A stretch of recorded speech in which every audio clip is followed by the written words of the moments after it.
Coming up on this week of FRC Recap, it's time to react to Week 6 of Rapid React. We have 26 regional and district events, including 5 district championships that our correspondents will give their recaps and breakdowns for. Plus, we'll have 4 more district championships to preview for week number 7. Get ready for FRC Recap. Your destination for first content, updates, and gaming. Welcome to the fun. First Updates Now is supported by Stryker Careers. If you're a college student or recent graduate looking for an incredible internship, take a look at Stryker. Stryker provides a housing stipend, great pay, and an opportunity to work with state-of-the-art medical technology equipment. Discover why so many First alumni are coming to Stryker for their internship or career at careers.stryker.com. First Updates Now is supported by Kettering University. Kettering University hosts 3 co-op employment fairs each year for incoming and current students. Participating in the co-op employment process at Kettering is a great way to begin turning robotics experience into a professional career to earn money towards graduating debt-free. If you are a senior, it's not too late to apply at kettering.edu/apply.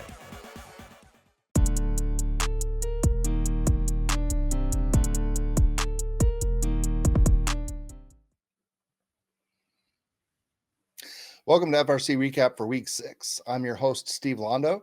This week, Fun Correspondents will provide you with recaps of our 26 events broken down into 7 regions: U.S. Northeast, U.S. Southeast, First in Michigan, Canada, U.S. North and U.S. South, and U.S. West. International is finished for Rapid React regular season. We will also have previews of the 4 district championships coming up in Week 7, including Indiana, New England, Ontario, and Michigan. If you're watching live or on YouTube, put in the comments which events have your attention or anything extra that went down in events that you were at this week. Also, if you're watching live, we do have a giveaway from our friends at Robotics, and we'll detail that later on in the show. Our first region takes us to the U.S. Northeast region, where we had 4 events that took place, including the first Mid-Atlantic District Championship, the New England District Hartford event, the New England District WPI event, and the New York City Regional, and a special preview of the New England District Championship. Connor's here first, where he's breaking down our featured event, the first Mid-Atlantic District Championship, followed by Hartford and WPI in New England. Connor, great to have you back again. Tell us what went down with the Mid-Atlantic Championship and your other events. Steve, oh boy, what a DCMP that was. We saw one of the most action-packed events so far, the first Mid-Atlantic District Championship. We had surprises, upsets, double traversals, dozens of 100-point-plus matches, and that was just in the qualification rounds, my friends. We even saw some of the highest percentages of RP achieved over the weekend. The cargo ranking point was achieved 74.17% of the time, while the hangar ranking point was achieved 71.25% of the time. To put it into perspective, FMA average across all events for cargo was 23.53, and hangar RP was 38.68. A big difference when you get to a higher level of play. We got to see 60 of the best teams in FMA duke it out over 120 qualification matches. It was no surprise that 5895 Petty Robotics, the number 1 team based on district points coming into the event, would seed first. They would select FMA Powerhouse, the number 6 seed 2590 Nemesis, and number 42 seed 1923 the Midnight Inventors. With their alliance set, they were ready to tackle the playoff tournament. The number 1 seed started off their quest for the finals against the number 8 seed of 2016, the Mighty Monkey Wrenches, 103 Cybersonics, and 708 Hatters Robotics. This is where the number 1 seed would show the world what they're made of. 5895 ran their perfect 5-ball auto, while 2590 ran a 2-ball, and 1923 ran a 1-ball. Throughout Telly, they ran a triple offense strategy that was very hard to match. At most events this year, regardless of where you are, having a triple offense number 1 seed is just unheard of. But remember, this is a high-stakes event. The depth of firepower is expected to be through the roof. They would cap off their matches with a traversal, high, and a mid-climb that would be good enough to advance themselves to the semis in 2 matches, 123 to 112 and 121 to 87. In the semis, the number 1 seed would face off the number 4 seed of 316 Lunatics, 1089 Team Mercury, and 1676 the Pascack Pioneers. The number 1 seed would continue the same auto and tele strat while adding some occasional defense from 2590 and 1923. You know, just to spice things up a little. Endgame is a little different for our heroes in match 1. 2590 missed their traversal climb due to getting beached on the cable cover. Fortunately, it was enough to eke out a win, 98-87. Match 2, the same in Telly and Otto. During endgame, 1923 went a little sideways while trying to climb to the high rung and missed out on 10 points. The number 4 seed would take match 2, 127-116, with penalty points making the difference. Match 3, Red was just lights out scoring, 43 cargo and perfecting their climbs. The number 1 seed would take match 3 with an event high score of 143-99. The finals. It was the number 1 seed squaring off against the number 2 seed of 2539 Krypton Tigers, 341 Miss Daisy, and 1914 the Midnight Inventors. The number 1 seed kept a pretty significant lead through most of the match, and it's a good thing they did because the number 2 seed has a double traversal and a high bar climb that can easily get them back into the conversation. It was a very tight first match, but Red would win match 1, 107-104. Match 2 was no different. It was an all-out onslaught on the upper hub. Cargo flying around everywhere, robots taking hits left and right. It was madness. All 6 robots race to the hangars to get their climbs. Will it be enough? The dust settles, and we see 5 robots hanging. 1914 missed their climb. The gates open. The green lights turn on, and the scores are posted. We have a new FMA district champion, your number 1 seed. Hardware was handed out to teams, and it came down to our top culture awards. A huge congrats to 2590 Nemesis on a double gold and silver clang bling, event winner and engineering inspiration, along with 1676 the Pascack Pioneers, an EI recipient. Also, congrats to 1403 Cougar Robotics for winning the Chairman's Award, and the 1923 Midnight Inventors on the double gold cling bling, event winners and Chairman's Award. This is the conclusion of the FMA district this season. Congrats to all teams who competed, and good luck to those qualifying for the Houston World Championship in just 2 weeks. We now shift over to the New England district where our final qualifying events took place. We start in Hartford, Connecticut at the Hartford District event, where the field was definitely assembled correctly. If you watch match video, you'll notice that the static field camera was mirrored, making it look like the hangars were on the wrong side of the field. But I assure you, the field was assembled correctly. Anyway, this event featured 40 teams from 3 New England states. After a tough 80 qualification matches, it was 230 the Galehawks that would seed first with an undefeated record of 12-0 and a ranking score of 3.5. They would go on to select the number 2 seed, 74-7 Wired Boars, and 39 seed, 571 Team Paragon. They cruised through the quarters and semis, only having 1 match under 100 points, that being semis match 2. They would face off against the number 2 seed of 195 the Cyberknights, 88 TJ Squared, and 3182 Athena's Warriors. In finals match 1, everything seemed to go wrong with our number 1 seed, as 230 had issues with their shooter and 7407 appeared to lose comms for most of the match. The number 2 seed would take match 1, 114-36. In match 2, Red came back with a vengeance, showing everyone why they are the number 1 seed. They would take match 2 with a score of 128-96. And match 3 was a slugfest. Blue kept a consistent 6 to 8 point lead for a majority of the match. It all came down to the all-important endgame. It was a tough break for the Red Alliance, as they could only get a high rung and a mid rung, while Blue achieved a double traversal. The number 2 seed would take match 3, 98-81, and go home with the Blue Banners. Congrats to 7407 the Wired Boars for the double cling bling, event finalists and engineering inspiration, and to Team 1071 Team Max for winning chairmans. We now shift over to Worcester, Massachusetts, where the WPI district event was held. We saw 38 teams from all 6 New England states duke it out over 78 matches.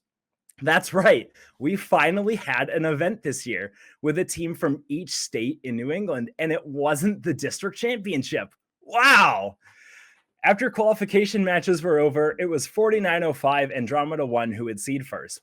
They would select the number 3 seed of 126 Gale Force, the number 22 seed, and the number 22 seed of 6731 Record Robotics. They had a very interesting quarter series. Even though they won in 2 matches, they were very tight score. In fact, Their second match was only won by 1 point. They got tripped up in the semis against the number 4 seed, where they lost their second match and had to fight for their spot in the finals in a tiebreaker match that went in their favor. The finals. Our number 1 seed would face off against the number 2 seed of 1073, the Force team, 2370 iBots, and 3205 Patriots. And does 1073 sound familiar to you? Yep, that's right. They were that 10-wheel robot on Einstein with 195 and 3558 that just stopped everyone in their tracks. But this time, it was their offensive scoring power with their robot, Willard, that brought them to the finale. They also have a Home Depot bucket. It was the dominating defense of 3205 that would back the number 1 seed into a wall.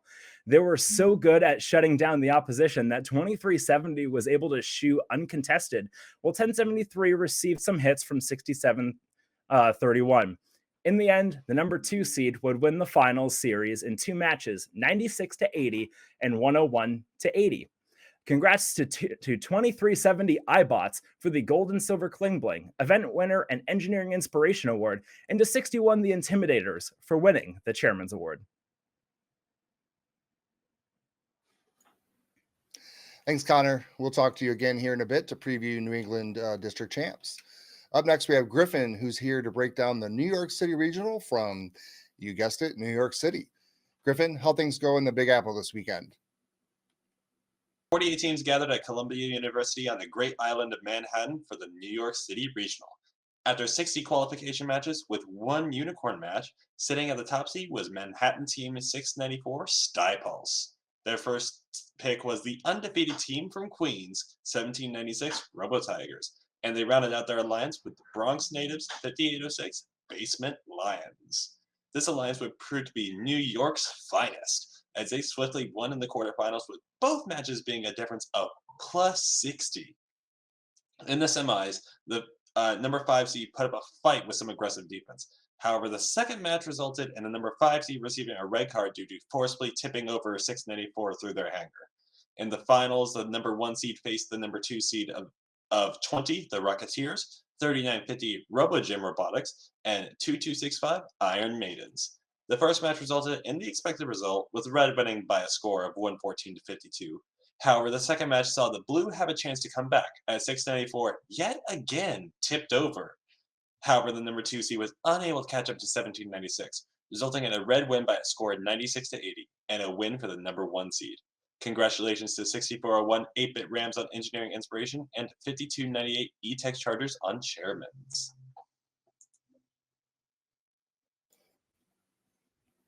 Thanks, Griffin. Let's bring Connor back in for welcome back. Thanks for sticking around. We're going to talk about what we should expect here in the New England District Champs.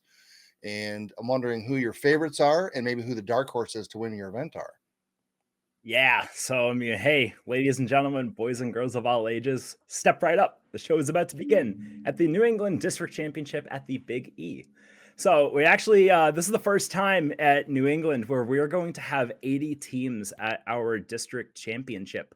It's going to be 2 fields of 40 teams competing, and there will be a best 2 out of 3 from the winners of each field to determine who our champion will be at the New England District Championship. And the 2 divisions are the Titanium Division and the Calcium Division, or as the New England Discord likes to call it, the Milk Division. I really wish I could say that this is going to be the most competitive New England District Championship, but sadly, I don't think that's going to be true. Due to the cancellation of the Detroit Championship this season, the turnaround time between district champs and Houston is just way too short. I mean, teams are going to be loading up their pits on box trucks after district champs and having them expedited straight to Houston, which sucks, but that's life this year, and that's a headache that we have to deal with. So New England was really cool about this, and the top 16 teams based on district points before district champs are auto-qualifying to Houston, along with the 3 Chairman's Award teams, 2 Engineering Inspiration, and 1 Rookie All-Star, which leaves 3 slots open at the New England District Championship. So I guess you could say that a lot of teams are going to be gunning for these slots, but it's going to be incredible. And those cultural awards, those are going to be announced Tuesday night, probably around sometime between like 8 and 9:30. So there's not going to be a whole lot of time for some of these teams either to accept those awards or decline, because the teams that are auto qualifying, they have the ability to completely bypass the New England District Championship and go straight to Houston, which is actually going to open up some slots for teams that are seeded 80 or below, which is actually really cool. So it's going to allow some teams that normally might not see the district championship level of play kind of get there. So, which I'm all for, to be honest. Some of the awesome teams that aren't going to be at the district championship, from what I have heard, is 34-67 Wyndham Windup, 58-13 Morpheus, 74-7 Wire Borders, 125 Neutrons, and 63-28 Mechanical Advantage. And with the Culture Awards being announced tomorrow night, I expect some other teams to be dropping. But some of the heavy hitters that we should expect are 88, 95, 133, 176, 177, 195, 230, 238, 1073, 1153, 5687, 6329, and many more. We can expect a very high level of play from these teams as they gun for those 3 remaining spots. I really cannot wait to see what happens. I will be at the event with my team, 166, but we are competing for both EI and for chairman's. So if we end up winning one of those awards, I know we will be bypassing district champs and going straight to Houston. So if that happens, you'll still see me on Saturday, just not the entire event. But that is your preview for the New England District Championship. Awesome. Thanks, Connor. So I've now coined them your field names, the metal and milk divisions. So you're welcome for that. Thank you. Thanks, man. We'll see you out there. Anyone that's out there, say hi to Connor, and good luck to your teams in both EI and chairman's, and at the event in general. And we'll see you next week to preview Worlds. Our next region of the night is our U.S. Southeast region, where we had 3 events taking place. All 3 were district championships. Our featured event this week comes from James, who's here to start us off with his coverage of the first Carolina District Championship. James, break down what took place at North Carolina Champs. At the first North Carolina District State Championship that took place in Bowie Creek, North Carolina, it brought together the best 33 teams from across the state. With a wide variety of strategies in this state, this event was a microcosm of what we might see come championships in Houston. After 64 matches, it would be a team who hadn't even made the finals at an event this year, Team 587, the Hedgehogs from Hillsboro, who would seed first with a 10-2 record and a 3.33 RP average, including 8 unicorn matches. 587 would select the third-ranked 1533 Triple Strange, then round out their alliance with 14th-ranked 3459 Team Pyrotech. Meanwhile, over on the number 2 seed, it would be captained by second-ranked 4829 Titanium Tigers, who would select the 7th rank and number 1 ranked coming into the district championships, Team 4795 the E-Spots, and round out their alliance with 17th ranked 2059 the Hitchhikers. Both alliances did have very close first quarterfinal matches, with the number 1 seed having climbing issues, while the number 2 seed faced a tough 7th seed of 4828 the Robo Eagles, 45-34 the Wired Wizards, and 37-37 the Roto Raptors, who actually outscored them in auto and climbing, but couldn't keep up with number 2's cargo scoring. However, the number 1 seed would show much more consistent climbs in their second quarterfinals, while the second seed did show even more cargo scoring prowess in their semifinal, putting up 43 cargo and 140 points in that semifinals.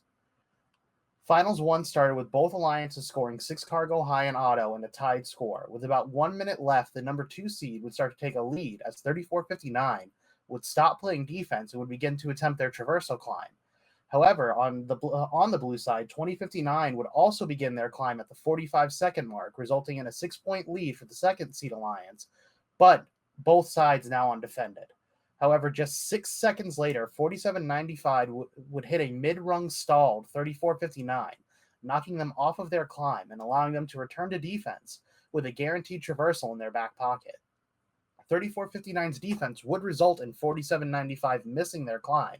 However, scores still showed a Blue Alliance win of 102-114. However, this was because 3459 was not rewarded their free traversal, so the score was recalled and corrected to 117 to 114. With this, the time spent applying defense allowed 4759 to keep the time spent by 3459 defending 4759 was enough time for them to miss their mid-hang, which would have resulted in the Blue Alliance's victory. Finals match 2 was a rough autonomous for the number 2 seed, with Red having a 10-point advantage. Red Alliance would build a solid lead over Teleop, however, their climb issues came back. 3495 was only able to get to the high rung despite going to climb with 80 seconds left. 587 would also fall just 3 seconds left in the match, not leaving enough room for 1533 to climb at all, and invalidating 3495's high climb. Meanwhile, on blue, 2059 was able to get traversal. However, 4829 was only able to get to the high rung, and 4795 was once again unable to complete even a mid-climb. Final score was close with a win for the Red Alliance, 81 to 76. Congratulations to your 2022 North Carolina District Champions, 587, 1533, and 3459. Congratulations are also in order to 5727 the Omega Bytes for their Chairman's Award, 3196 Team Spork, and 4561 the Terabytes for their Engineering Inspiration Awards, and 8738 Slice for the Rookie All-Star. We also know the 3 other teams who are going to champs based on district points. They are the 2 finalists, 4829 and 4795, as well as your Team Spirit Award winner, 2642 the Pit Pirates. I'm looking forward to seeing how North Carolina handles themselves in Houston. Back to you, Steve. Thanks, James. Next, let's bring Griffin back in. He's breaking down the first Chesapeake District Championship. Griffin, how were things at Chesapeake Champs last weekend? All right, well, it's the moment we've all been waiting 3 years for, the 2022 Chesapeake District Championships. 60 teams from all over Virginia, D.C., and Maryland came to the Hampton Coliseum to fight for the title of Best in the District. When I say this competition level was high, I mean it was high. Unless the teams were running into major FMS issues thanks to the FTC championship that was going on at the same time in the arena. Nearly every match resulted in Alliance obtaining the cargo bonus, and the top 8 teams had to constantly get 4 ranking points a match or they would drop their rankings. Through all 120 qualification matches, with the highest score set at a penalty-free 131, sitting at the top was powerhouse team 836 RoboBees. To the surprise of no one, they picked the world-renowned 2363 Triple Helix and rounded out the alliance with 620 Warbots. This powerful alliance would go on to face the 8 seed and receive extremely heavy defense from the 8 seed. While this proved to slow down the number 1 alliance a little bit, it just wasn't enough to stop them, resulting in a 2-0 record for the number 1 seed. Number 1 would go on to face the 5 seed of 623 Cougar Robotics, 1629 Garrett Coalition, and 4472 Supernova. The first seed won the first match with a score of 105 to 89. However, in the second match, the FMS decided to haunt 836, resulting in the 5 seeds win of 108 to 97. The third match was super close, though, throughout the entire match. But with 1629 not getting their climb fast enough, the win went to the number 1 seed. On the other side of the bracket, the number 7 seed was on a tear, running a unique 1.5 defense strategy run by 122 NASA Knights, 1610 Blackwater Robotics, and 5804 Torch. So, and with 122 running full defense and then Torch bouncing between defense and scoring, it was extremely scary to see this team run. After crushing the number 2 seed in 2 matches, they aimed to face the number 3 seed of 4099 Falcons, 401 Copperhead Robotics, and 5724 Spartans. The first match saw the number 3 seed win 76 to 65, and 3 disconnected bots on the field from the FMS curse once again. However, the second match saw the 7 seed come with a vengeance, with Torch just hugging 401 like no tomorrow, resulting in a 7 seed win with a broken 5804 climber. With them as our only traversal, they had to work fast to get it fixed in time for the tiebreaker, and they did with 10 seconds left on the timeout clock. The third match saw the team deploy their strategies perfectly, until 401 pulled a wire with 50 seconds left and started to sputter out, giving the win to the number 7 seed. In the finals, the number 7 seed played their 1.5 defense and played extremely well against the normally squirmy 2363. However, with their defense and their auto lead, it wasn't enough to stop the power of the number 1 seed's cargo shots and climb in both matches, giving the championship title to 836, 2363, and 620. Congratulations as well to Rookie All-Star winner 8590 Robotics, EI winners 5338 Roboloka and 2199 Robo Lions, as well as the chairman's winners 1629 Gara Coalition and 5587 Titan Robotics.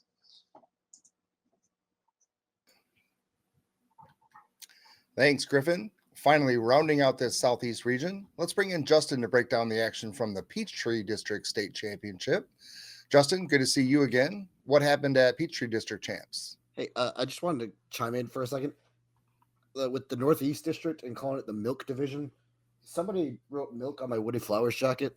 I wonder if somebody came down from New England and wrote that. Anyways, so we had another thriller of an event in Georgia this weekend as the regular season came to a close for the teams in the Peach State. 32 teams gathered in Mercer University in Macon to throw down for the 10 available World Championship slots. The qualifications were exciting with high scores and extra ranking points being achieved in 95% of the matches. Way to flex, Georgia. My predictions were almost correct as two of the teams I expected to fight for the top spot were in the running. 1771 North Gwinnett would in fact be taking rank number 1. Coming in second was 2974 Walton Robotics. 6919 the Commodores would be third. 1261 Robo Lions took fourth. 4509 Mechanical Bulls were fifth. 1414 IHOT ended up sixth.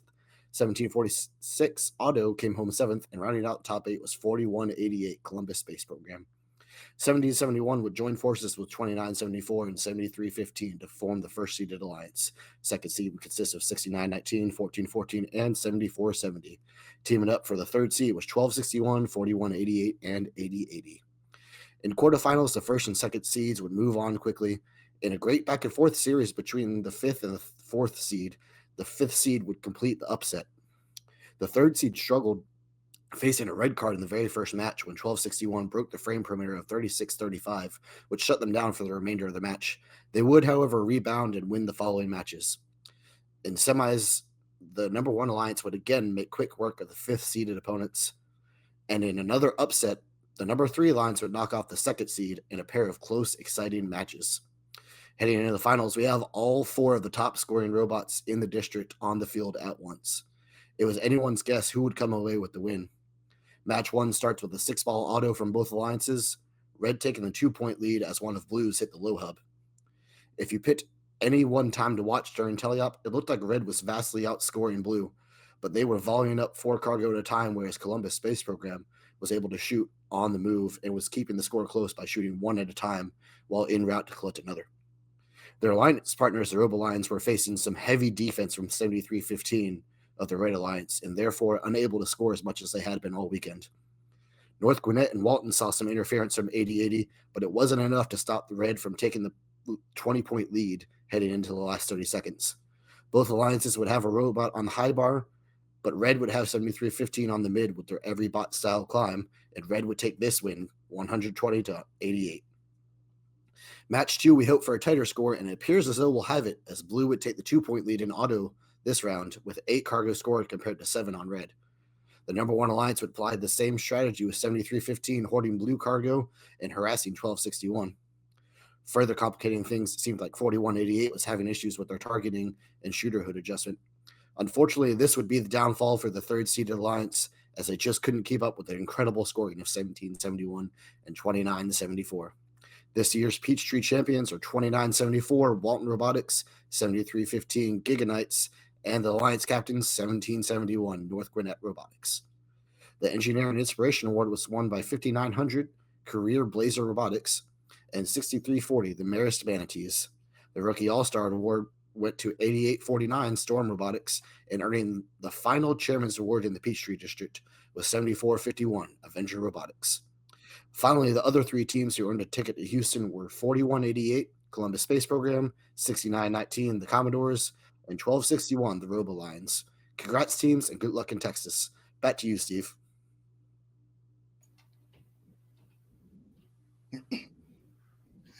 Thanks, Justin. Before we get into our next region, let's take a break to hear from our friends at Kettering University and how you can get the financial aid you need for college. When I was considering where to go to college, one of the biggest things for me was figuring out how I was going to be able to pay for college. And it wasn't really until I came to Kettering to one of the Dog Days of Summer events that I figured out how I was going to be able to do that. And it was actually because of the senior chemical engineering student. She was getting ready to graduate and she had told me about all of her phenomenal experiences both on co-op and here on campus. But more importantly, she told me that she was going to graduate debt-free. And that was an eye-opener for me. That was the first time I'd ever heard that from a college student, and so that's when I knew that I was sold. So really from there, as soon as I came to Kettering, I knew that that was going to be my goal. I wanted to graduate debt-free. And I did that through a variety of ways. First, of course, the co-op experience was a tremendous help, but I even looked to ways to work here on campus. So I was a federal work-study student. I worked in a variety of organizations, and that not only gave me the extra funds, but also different opportunities to meet people and understand our resources here at Kettering. Also looking at scholarships not only here at Kettering University, but even from my hometown and other sources, all of this cumulatively helped me to graduate debt-free.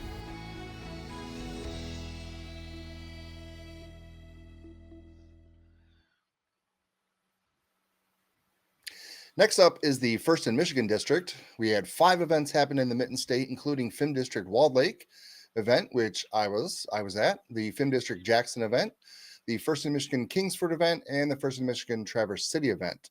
Also rounding out those district events was the Woodhaven event. Our featured event this week is the FIM District Walled Lake event, and Nick Jr. is here to bring us the action from this event and the Jackson event. Nick, welcome back, sir. Break down these 2 events for us. Right, thanks, Steve. Heading downriver a bit, we jump over to Commerce Charter Township in Michigan and end up at the FIM Walled Lake event at Walled Lake Central High School. This event had a couple teams on their third, but notably had a good chunk of teams that was looking to take the next step in qualifying to the greatest of all competitions, in my opinion, the Michigan State Championship, happening this weekend at Saginaw Valley State University. But we'll talk about that a little bit later here, but let's jump right into this.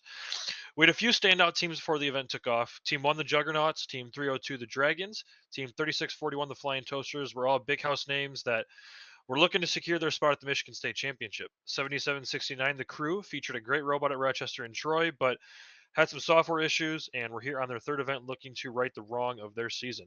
But in fact, it would be Team 8332 Alternate Reality from Avondale, who is a clone robot of Team 3538, the RoboJackets, and they would be the team that would take the number 1 seed after qualifications and did not lose a single qualification match.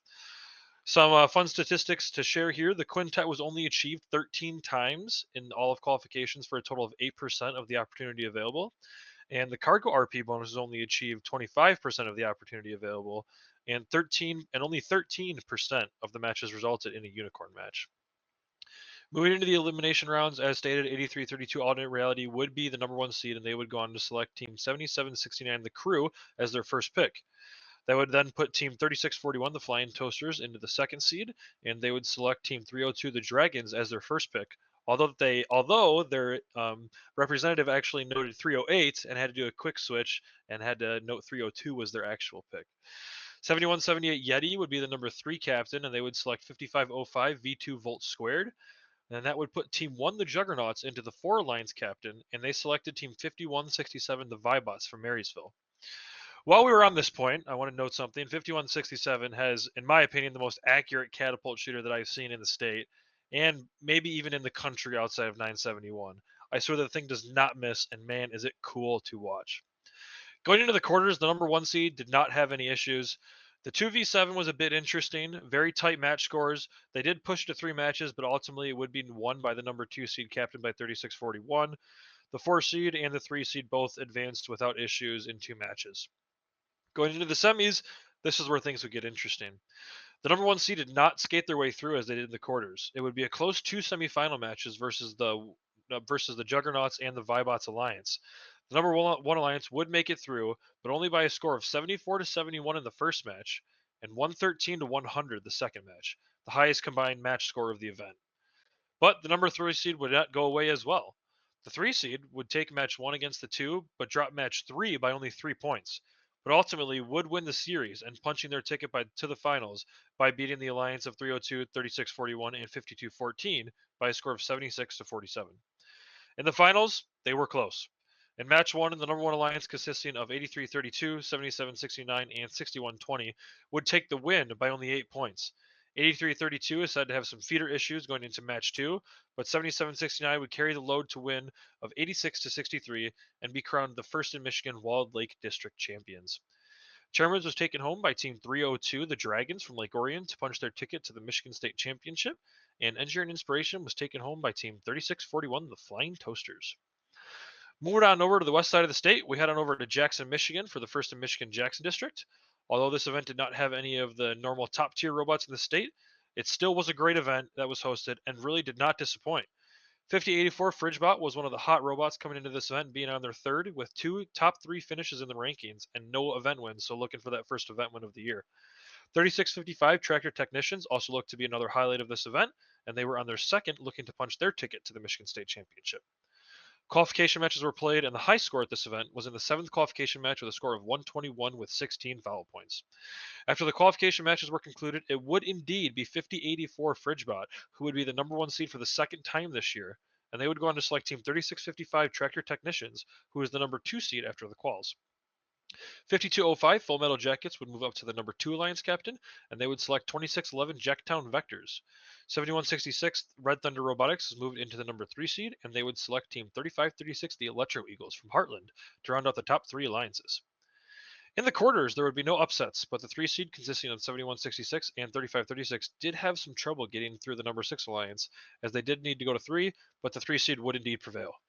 In the semis, the 2 seed advanced, and it actually would be the 4 seed consisting of 3322, 107, and 4776 taking down the number 1 alliance in just 2 matches in the semifinals, beating them by an average of 17.5 points in those 2 matches.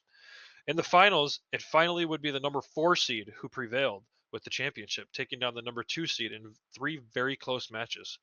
Congrats to Team 107, Team Robotics, 3322 Skyline Robotics, and 4776 the Scottbots on the event win. Chairman's was taken home by Team 3536 the Electro Eagles, and Engineer and Inspiration by 5567 Code Red Robotics. Back to you, Steve. Thanks, Nick. Quick shout out to 5167, the Vibots. They were so much fun this weekend. They were super loud, having a great time, and that was a great event for a first-time event, especially. That was a really fun event to be at. Thanks for breaking that down. Next, let's bring in Mike, who's breaking down the FIM District Kingsford event, as well as the FIM District Traverse City event and the FIM District Woodhaven event.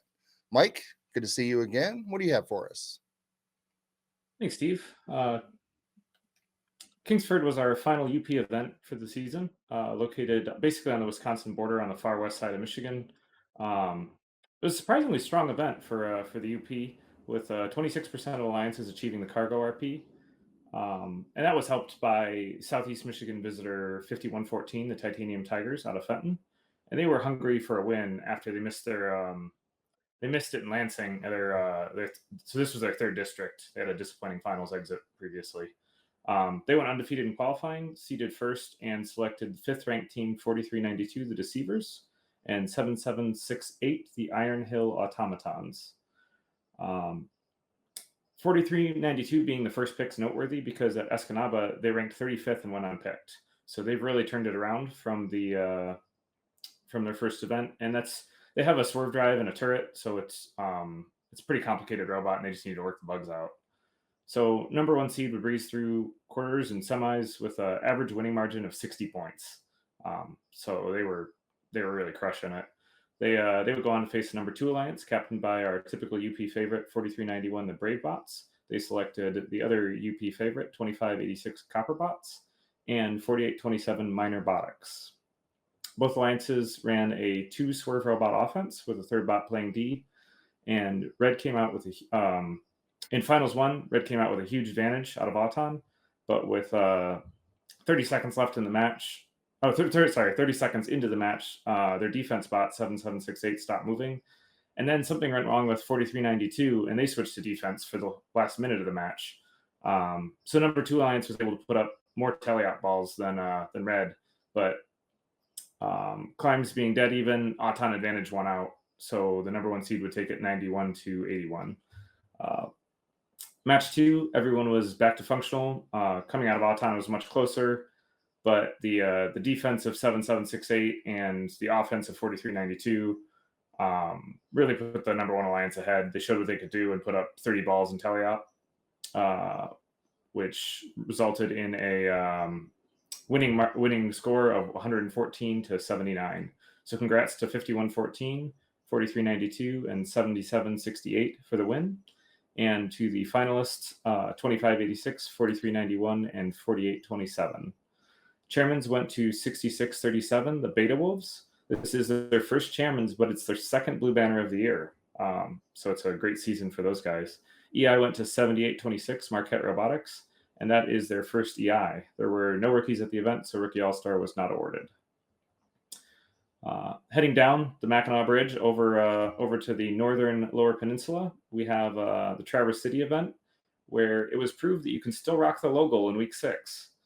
Hometown team 1711, the Raptors from Traverse City Central, seeded first with their well-driven swerve drive, and they pumped the logo full of balls during quals, and that got them the ranking points they needed. So congrats to them. As far as I know, this is their first ever first seed at an event, and they selected team 5086, the Cadillac Connectors, and 6963, Blood, Sweat, and Gears, which is an awesome name for an FRC team. In another Red Always Advances bracket, we saw one face off against two in the finals. The number 2 alliance was captained by 5525 Alcona Toolcats, who selected the Traverse City West team 3767 Titans and 5504 the Loose Connections. The number 2 alliance had a long road to the finals. They took it to 3 in both the quarters and the semis, but they were able to prevail and make it to the finals. Their main strategy on the number 2 alliance was 5525 running low goal cycles using the human player station, and until they went and did the traversal climb about halfway through the match. 3767 was really the high goal powerhouse on that alliance, and 5504 played defense. So in finals, 5086 and 3767 stayed relatively close on high goals between the main high goal scorers for the Red and Blue Alliance, but the low goal difference that 1711 made really set the Red Alliance apart, and 5525 couldn't match that. So Red's double traversal made a big difference in the finals as well. So Red took it both matches. First one 76-59, and the second one 91-57. Congrats to our winners: 1711, 5086, 6963. And our finalists: 5525, 3767, and 5504. 1711 also got the double gold Kling Bling, securing their 5th Chairman's Award. And EI went to 1322, great out of Genesee County. In the other corner of the Lower Peninsula, Southeast Michigan, we have the Woodhaven event, where we have another first-time first seed team, which would be Team 6618 Warbots out of Flat Rock. They seeded first with 31 ranking points and a record of 10-2. They went on to select Team 5050 Cowtown and 5555 Spartans. Once again, we saw one face off against 2 in the finals. 2 was captained by Team 2620 Titans, who selected the hometown team 3604 Goon Squad and 8280 K9 Robotics. Finals 1, Blue started with a slight lead since Cowtown's double catapult came up a bit short in Auton and missed their first 2 balls. But they certainly made up for the difference in tally, and we were pretty much tied running into endgame. Red Alliance ended up 2 points ahead right before the climbs, but they nailed their double traversal, which Blue was not able to do. Finals 1 went to Red, 76-59. Finals 2, Auton was a lot more even. Blue had the lead going into endgame, but something went wrong with 3604, and they stopped moving with about 30 seconds left in the match, and they deployed their climber outside of the hangar zone. So Red clinched it with their double traversal, and since Blue got no endgame points that round, the final score was 76-44. Congrats to 6618, 5050, and 5555 on their win. And to our finalists, 3604, 2620, and 8280. Cowtown 50-50 also earned themselves a double cling bling with a chairman's win. I believe that is their 5th chairman's win. And EI went to 4405 Adams Family.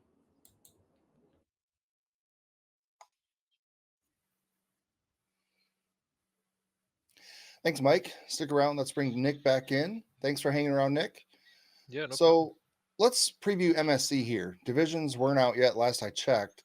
No. And that could have a bearing on things. But what are you thinking? Who are your favorites to maybe win the whole thing? Who are some dark horses to watch out for? I'll be Captain Obvious here and say I think either Team 27 Rush or Team 35-38 Robojackets are going to be on that winning alliance. What do you guys think? Mike, let's start with you. Yeah, I think the team that you're missing on that list, I think 67 is obviously a high contender, winning Troy with 27. Yep.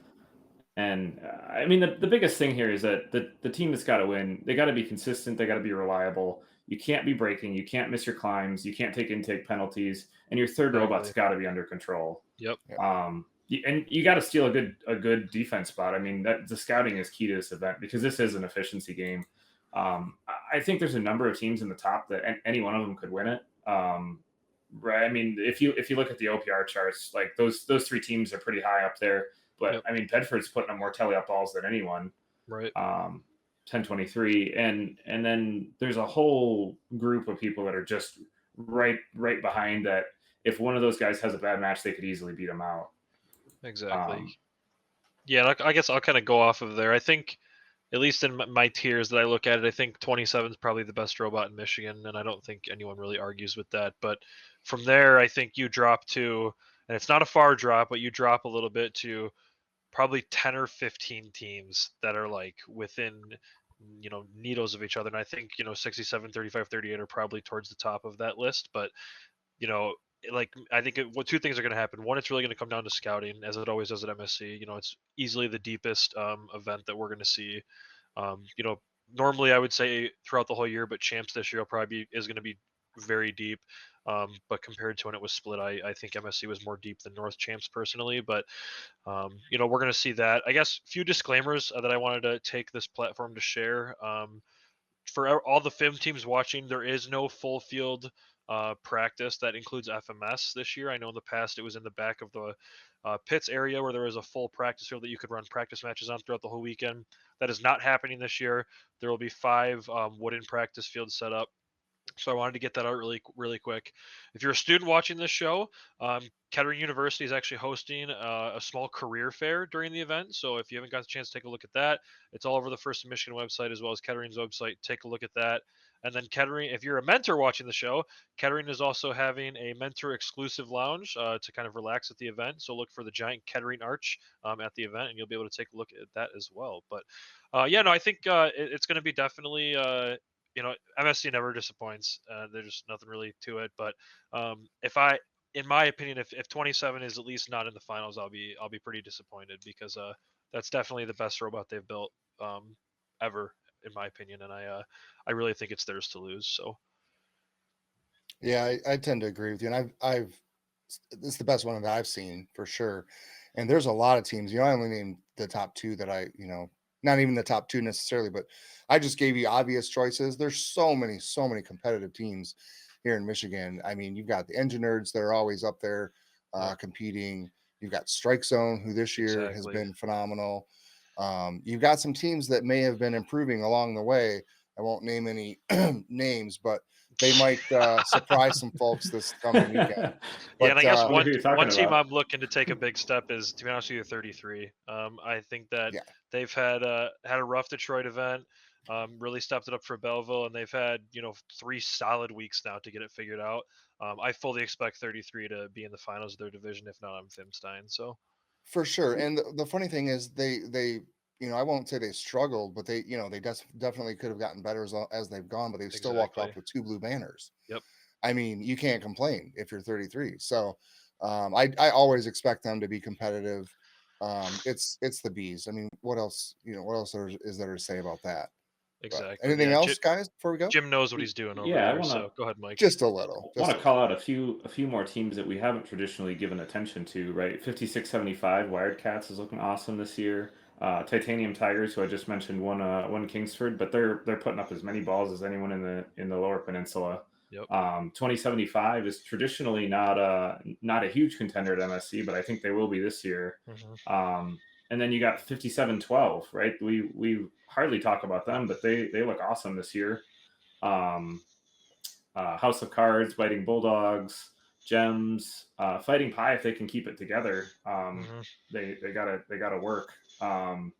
And then 3707, 4003. I think any one of those robots could take it. I mean, it's a huge list of teams that are. Yeah, the upper middle class has really taken a step this year in Michigan.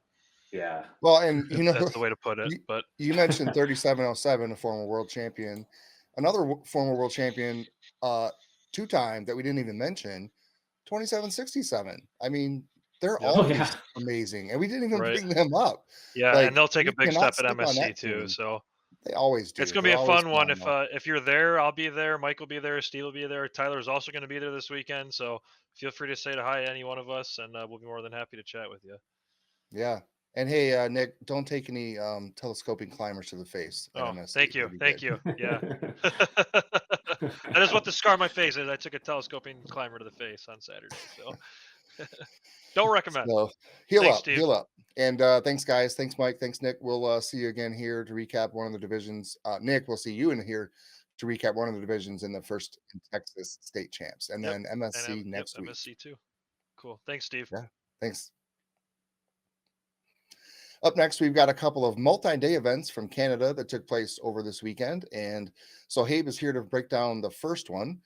He's here to bring us the action from our featured event, in the Ontario district. It was days 1 and 2 of St. Mary CSS events. So Habe, how things go in Ontario this weekend? Thanks, Steve. So at the St. Mary's Day 1 event, we highlighted a few teams, 2056, 1114, 1241, 4039, and that's actually the OPRs of the top 4 teams in descending order, with 2056 being the first Ontario robot to have an OPR of greater than 60, with 61.23, followed by 1114 with an OPR of 46.5. So it's pretty cool to see 2056 just absolutely dominate. So 2056, no surprise here, went on to seed first, and for the first time since the 2019 Curie division, actually picked their 11-14 friends. And with their last pick being 8089 Rockway Robotics, we were finalists at their last event. So semifinals, the Alliance absolutely walked through, but finals was where everyone was looking to see what would happen, because they would be playing against the 1241-4039 Alliance. So this is pretty interesting because both teams had one tank drive and one swerve drive robot, 1114 and 4039 being the swerve, and 2056 and 1241 being the tank drive style robots. The 1241-4039 Alliance would pick Team 5024 Raider Robotics as their last pick, which is crazy. Raider Robotics has been absolutely fantastic this year, so the fact that they slipped that low was very, very interesting. So 1114, 2056, 8089 put up 136 to 99 in their first match, and 109 to 84, winning it in 2 matches. Now, the really cool thing that I saw here was the amount or lack of balls on the 2056 led Alliance side of the field after auto. 2056's 5-ball while shooting auto has actually progressed, so now they'll pick up the opposition ball that's closest to the field division, and they'll actually shoot that away towards the hangar, making it harder for teams to get the ball, which is very, very interesting. And 1114 also does something similar where they pick up in their 2-ball routine. They picked up the 2 balls, shot the 2 balls, and then they'll go ahead and pick up the 2 opposition balls and outtake them on the floor into the hangar area where they're a little harder to grab. So after auto, like, one of the biggest things that struck me was how empty that side of the field was. Congratulations to 1114, 2056, and 8089, who 8089 first event win, feels fantastic. Congratulations. So on day 2, this was a scrappier event, as people would say, but we saw 1325 absolutely dominate with an OPR of 55, followed by 4039 with an OPR of 45. Now, in terms of rankings and how everything played out, 4039 seeded first and picked 1325, and then 8765 as their last pick. They would go on to play the number 2 Alliance in finals of 5409 Chargers, 1241 Theory 6, and 7623. So this Alliance over here in the first match actually lost 75 to 98. Now this is interesting because that's a fairly big gap for otherwise fairly evenly matched alliances. Robotics played some stellar defense, and 8765 also played some really cool defense. And they had a vice grip on their robot, which is really, really cool. They had a vice grip to get some weight on their drivetrain. It actually fell off in one of the finals matches. But that was kind of cool to see how things teams do to, get teams going in the roles that they need to play. The second match was a lot closer, with the number one alliance losing just by 5 points, 97-102. Congratulations to 1241 Theory 6, 5409 Chargers, and 7623 Robotics on their event win. Thanks. So, hey, up next we have Grace, who's breaking down 3 days of competition at the Festival de Robotique at regional in Montreal, Quebec, Canada. Grace, how things shake out up there? And my French is terrible, even though I'm French Canadian. How things go, Grace? Well, unfortunately, my French is also terrible, so we'll see how this goes. In Canada, Montreal and Quebec held 3 one-day events this past weekend, and like I said, I cannot speak French. I have no experience with the language, so if I horribly butcher a team's name, please correct me in the comments, because I would love to learn how to actually say it. So back to the recap, each event in Montreal this weekend had 15 or 16 teams, all of which were from the province, meaning the playoff round was shortened to 4 alliances. On day 1, ranking first was 3986 Espresso, who quickly scooped up ranked number 2 3990 Tech for Kids, and rounded out the alliance with 6622 Stand Robotics. They quickly took out the number 4 alliance, earning a ticket to the finals. They then faced down number 2 of 3550 Robotronics, 5528 Ultime, and 4952 Les Carnicus. And while match 1 seemed like it would be all the number 1 alliance, Blue came back with a vengeance, outscoring and outclimbing in match 2, leading to a rubber match. In finals 3, less Blue defense allowed Red to reach full firepower and take the match 64-49. On day 2, 3990 kept the momentum going from day 1 and ranked first overall. They picked up 3360 Hyperion and 8132 Sismic. The number 1 alliance faced 4 in the semifinals, winning the first in a close 74-60, but outclimbing and outshooting to score the spot in the finals with a win 85-30. They then faced down Cinderella Alliance number 3, captained by 7605 Astro with 5528 Ultime, who had been in yesterday's finals, and rounding it out with 3985 Sonic Howl. In Finals 1, it was tied coming out of Autonomous, but Red's climb and defensive capabilities helped take them to victory. Finals 2, Blue was looking to take it to a rubber match. Unfortunately, the Red Alliance took the early lead with Auto and Cargo scoring. Blue tried to climb at the end to take back the victory, but it wasn't enough, giving number 1 the overall win. Day 3 saw 3990 Tech for Kids atop the rankings yet again. In selection, they pulled the good old switcheroo, picking 3986 Espresso, their partners in victory, also from day 1. They then chose 8067 Alpha Lab as pick number 2. In semis, number 1 outscored number 4 overall in both Cargo and Climb, taking the win into 66-34 and 63-36. In finals, they faced off against the number 2 alliance of 3550 Robotronics finalists from day 1, 4947 Phoenix, and 5439 Huskies. Finals 1 saw number 2 pull ahead out of Autonomous, but Red quickly answered back with a barrage of Cargo and sealed the deal with a traversal and high-run climb. In Finals 2, Red came out swinging, leading in Auto and outscoring in Cargo. Number 2 didn't see any scoring climbs, and as such, the Red Alliance, the number 1 alliance, sealed the victory, and 3990's third straight event win, winning all 3 days of the competitions in Montreal. All right, back to you, Steve.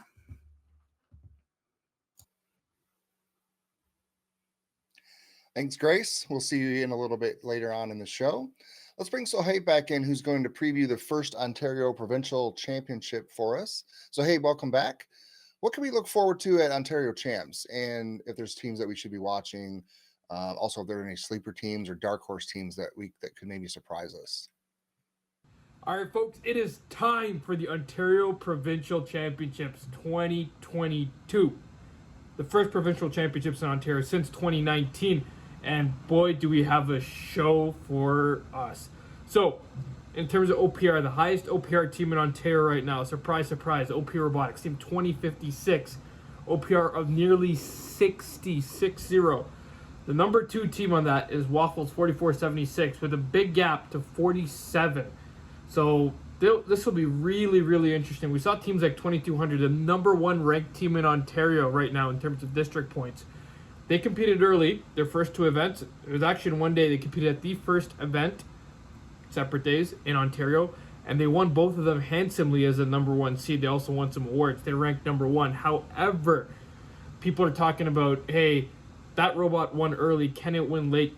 What will happen? This will be really exciting. Now, the one thing I'm really excited to see at provincial championships is all the swerve drive robots. We got 4476, we got 1114, 4039. How can we forget the jumping robot, 4907? I hope that robot makes champs just so everyone can see a robot jump.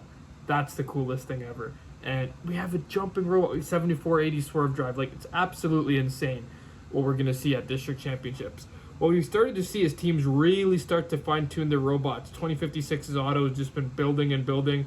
1325 is shooting on the run now in auto as well, and they're shooting really, really well in teleop.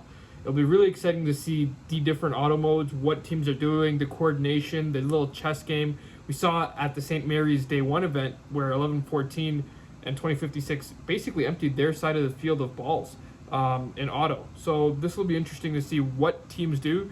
The little chess games that go on. Are we going to see snipe autos? What are we going to see in Ontario? I can't wait. What are you guys excited about? I can't wait to see the defense. Ontario is known for our defense, right? And we haven't seen terribly effective examples of like one-on-one defense. Are we going to see some crazy defensive strategies happen? What are we going to see? What I'd really like to see is just robots, carnage, shooting, the real excitement, just the crowd getting going. It's going to be a fantastic provincial championships in Ontario this year, and I don't think anyone can wait. Thanks, Sohaib. Next up, we have the U.S. North region, where we had 3 events taking place. Samantha, I think, is here to tell us about the Midwest Regional taking place in Chicago, Illinois. Samantha, how things go up in the Windy City? Well, they went great. So there were 47 teams representing 4 Midwestern states and India and France. Um, yeah, nothing like some good robot competition to cure hay fever. So there was a huge variety of scores here, but we had plenty of 100 plus scores, with the high score being 150, with 8 penalty points only, and a 24% unicorn match rate. So semis match 1 was Alliance 1 versus 4. Robo Leon of the number 4 Alliance became disabled after driving across the cable protector, though it seems it did not make a difference in the outcome, because the number 1 Alliance just had way too much firepower. And then in their second semi match, Robo Leon was back in the game with some great defense, but again, it was not enough to combat Alliance's 1 firepower. In Finals 1, Alliance 1 and 2 faced it off. Alliance 2 had some intense defensive play. The defense was indeed effective, but the win came down to the hanger points. And Finals 2 also had some really impressive autos from both sides, totaling 14 high auto balls. And in Teleop, more great defense and a very close score of 90 to 92 before the climb. And again, the climb made all the difference with the final score 126 to 100. Congratulations and a job well done to our finalist alliance. Their captain, 1732 Hilltoppers, and their picks 2441 Ponage and 2022 Titan Robotics, and their backup 3488 Eagle Army. And taking the win, the first place alliance captain 2338 Garrett Forward, and their first pick 111 Wild Stang and 8122 Robotic Eagles. Interesting to note, both those picks were together on the winning alliance in the Central Illinois Regional. So good job there.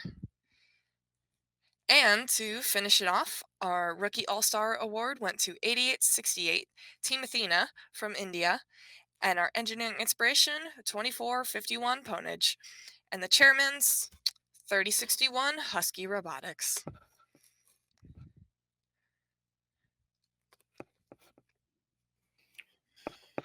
Thanks, Samantha. That was an amazing, amazing costume. That's the best. That is absolutely amazing. So up next, we have Chris again, I think, here to tell us about the Minnesota 10,000 Lakes Regional, as well as the Minnesota North Star Regional. Do we have Chris or Thano TV here? Either way, let's get that proper introduction.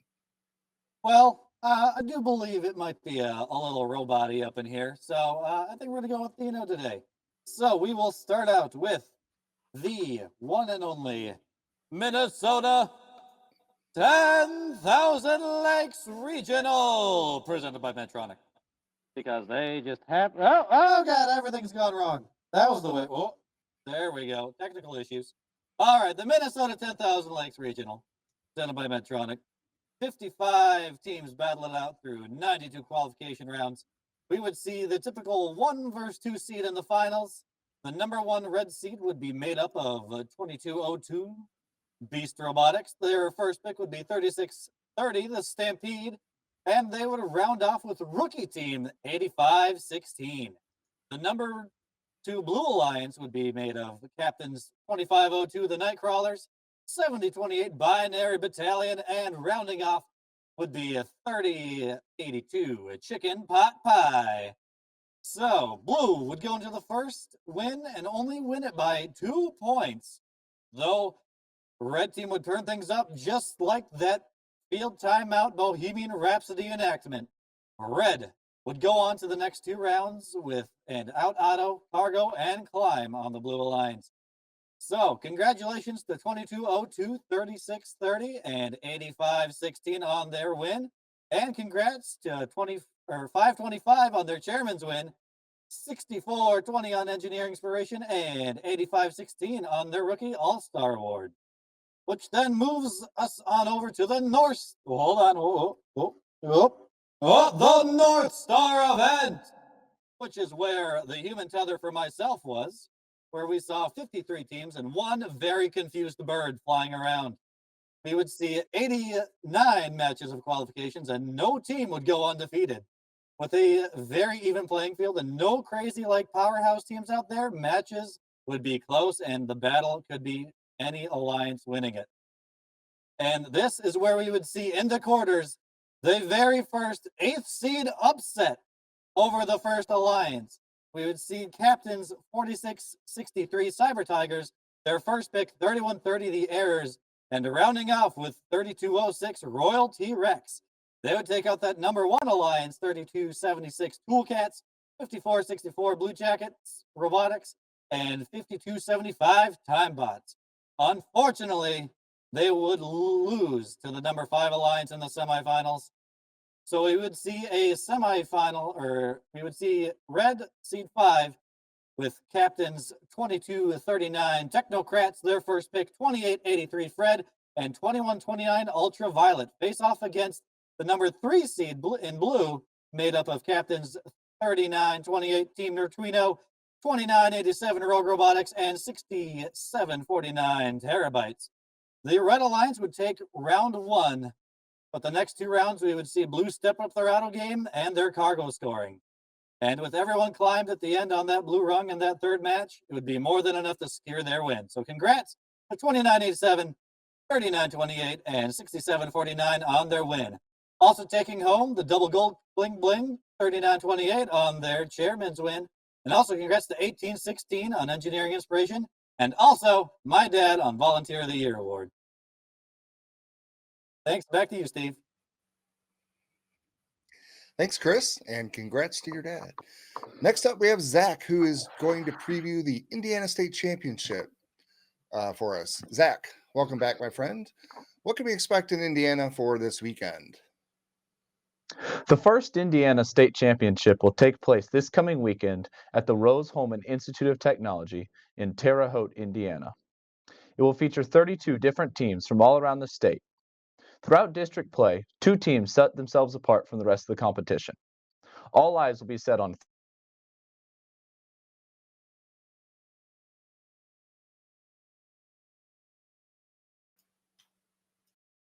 as the favorite for the event. This top tier of teams is supplemented by a deep pool of event winners and finalists from this year, including 829 the Digital Goats, 1024 Kilobytes, 1501 Team Thrust, 4272 Maverick Boiler Robotics, and 5484 Career Academy Robotics Wolfpack. With the first seed taking such a high percentage of competition so far this year, it'll be an absolute race to see who can auto, shoot, and climb their way to the number 1 seed.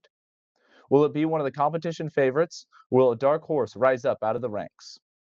With Indiana teams having 3+ weeks to work on their robots before this competition, we could see some big improvements out of teams, so expect some absolute breakout performances. My dark horse pick for the weekend has to be 292 Panther Tech, who, although they haven't made a finals yet this year, have had incredibly consistent play, and quite possibly the fastest climb in the state. With the Indiana State Championship always providing excellent matchups, and with such time for iterative improvement, it will be an exciting race to the finish to see which teams get to punch their tickets to the World Championship in Houston.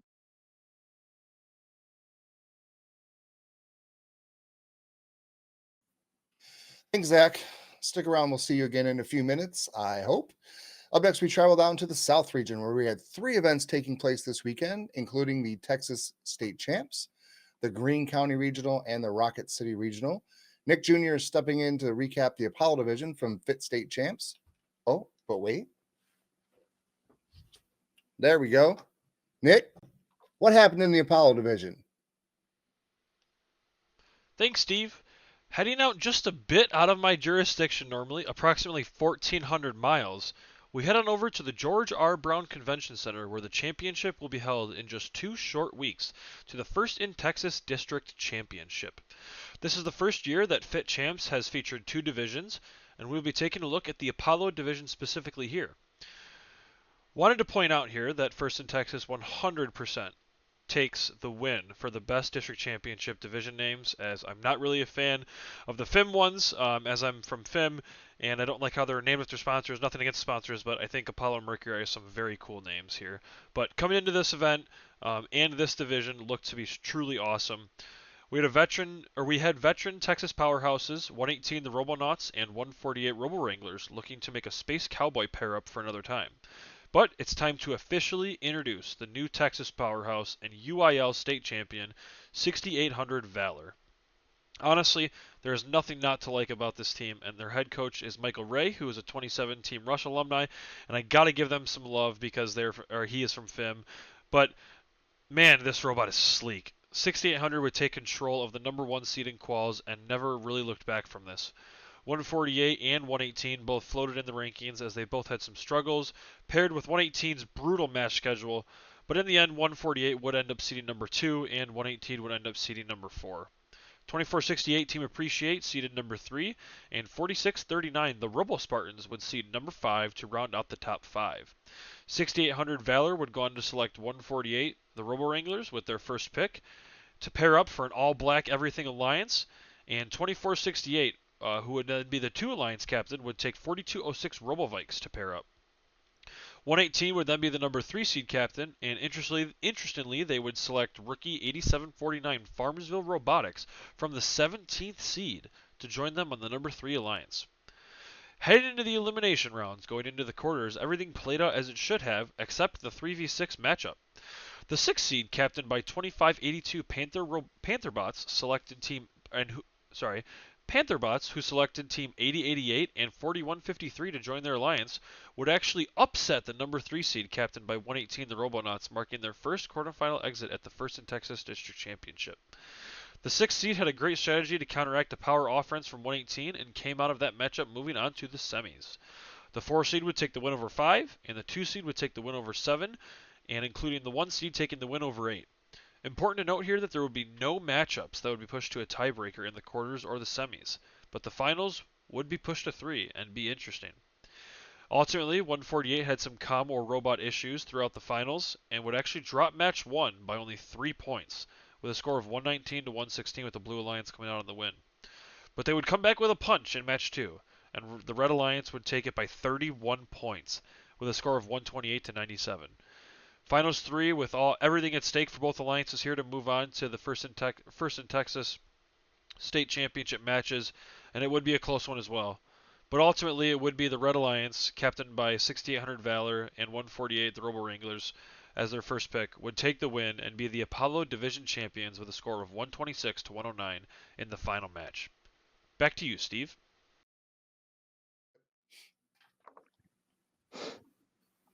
Thanks, Nick. We'll see you soon here during FRC Roundup. Looking forward to that show as always. It's one of our newer shows, and it's great. If you guys haven't tuned in, you're really missing out. I'm going to bring in our producer, Tyler, to talk more about Finals Match 3 in the Apollo Division. Tyler, thanks for coming on. What do you have for us? Yeah, thanks, Steve. So I was at Fifth Chance myself, and by the way, big shout out to Nick Jr. who stepped in last minute to cover that, so we really do appreciate that. So yeah, let's talk Finals 3 before we get into the other division and then the Grand Champs as well too. As I said, I love the show most of it, but unfortunately the recording had a big issue on the end, so we can really only go to the ends here. But for those who don't know, at this Finals match, very, very close here. A lot of people, when the score came up, were really confused because 2468 and 4219, I think it was 4219, both looked like they were climbed to a high rung on this, and then so there's a lot of confusion when the scores came up, and then all of a sudden it just said, "Oh, no climb awarded for this." And look on here, no hanger points scored whatsoever.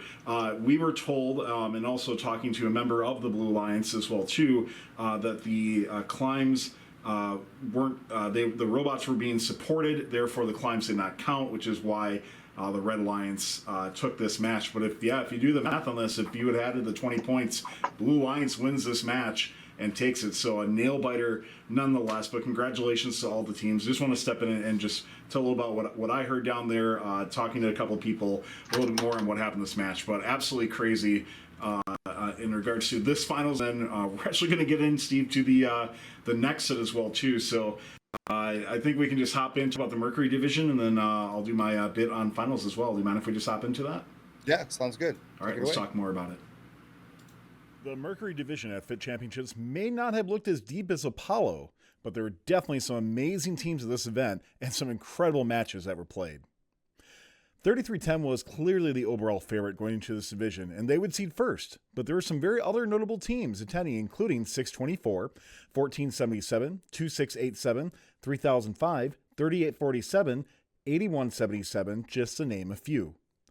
3310 would go 11-1 with an RF sub 3.66 and was clearly the dominant robot in qualifications and actually going all the way into semis. They had a tough choice between 624 and 3005 on who to pick first, but they'd go on to pick 3005 Robo Chargers along with possibly steal the draft 3035 Droid Rage to round out their alliance. The number one alliance would have a couple matches separated by less than 20 points, but would still advance to the finals in just 4 matches.